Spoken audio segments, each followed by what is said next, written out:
Story is everything. And story is the first thing you should think about when planning our video shoot.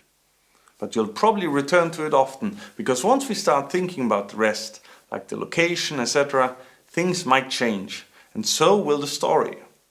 The initial story you come up with will in most cases be only a first draft. And while there are different forms of story arcs, start thinking about the basic 3-act structure first. Beginning, middle and end. If you feel that the story needs more acts, twists and turns, then we can see about that later. When coming up with a script, try to think of 2 important concepts. Show, don't tell, and come in late, leave early. And that is for stories, not for appointments. These 2 concepts, show, don't tell, and come in late, leave early, go hand in hand. Shortening the spoken text to a meaningful minimum leaves space for the music and the visuals to shine. A picture says more than 1,000 words. Don't explain what you could say in a single image. Coming in late and leaving early means that we don't need a lot of exposition, but that we try to be at the heart of the story as quickly as possible, rather than having extended introductions and closings. Skip the details from your childhood and get right into the meat of your story. Show, don't tell can be incorporated in the script. Make a plan of what is going to happen visually, besides the things that you say. This can be story-driven or abstract. It's up to you.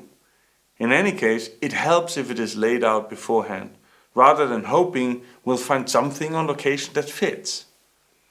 It also helps to find the right words to say when you know what story you want to tell visually. A simple example of such a sequence could be the house of the composer. He has just gone out for a moment. A figure enters, but we can't recognize who it is yet.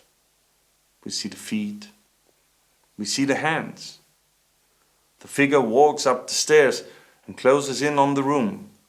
We now see that it is the artist. She carefully opens the door, takes a peek, and suddenly enters into the world of the composer.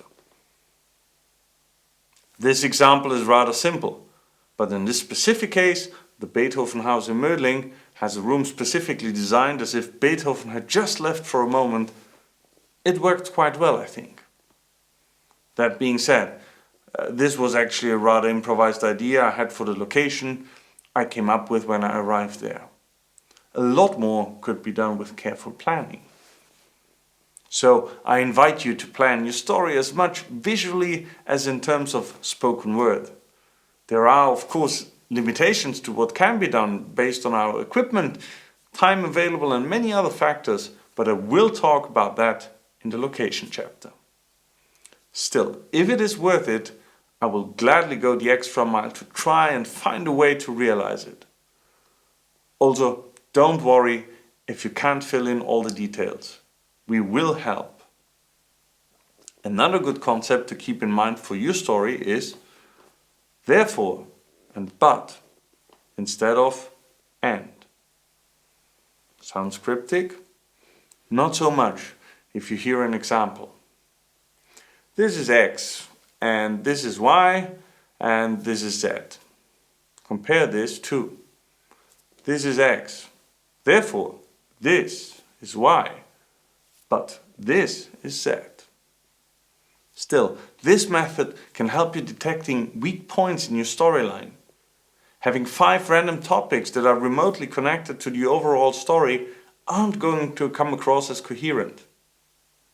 By the way, if you want, you may even go as far as thinking of some stylistic details of the video, like whether you want it to be more in style of a documentary or a short film, or whether you want it to be more handheld or fixed on a tripod, or even if you'd like certain color palettes to emphasize the mood of your story.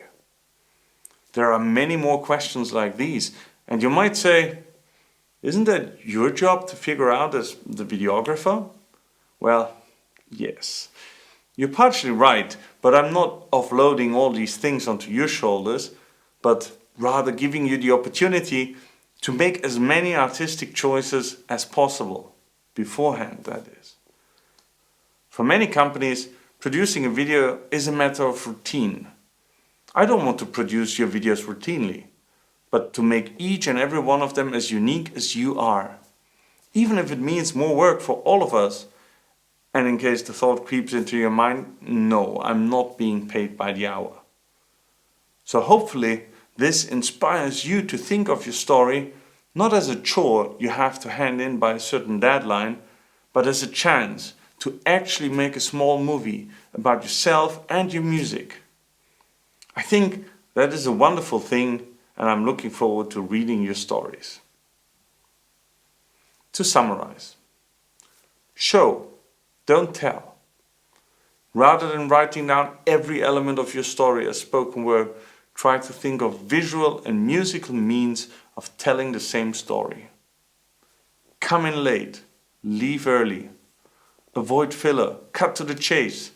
Thanks to visuals, music, context and the text itself, the viewer will fill in the blanks. This leaves more time for really relevant parts of the story. When connecting different parts of the story, use therefore and but rather than and. This helps to connect different elements into one story arc rather than a loose collection of thoughts. Try to think of how you would like your video to look.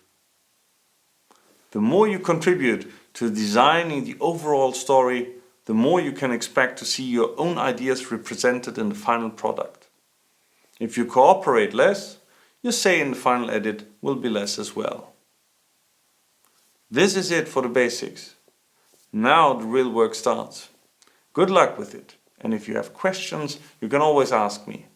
But before that, I'll see you in the next chapter about locations.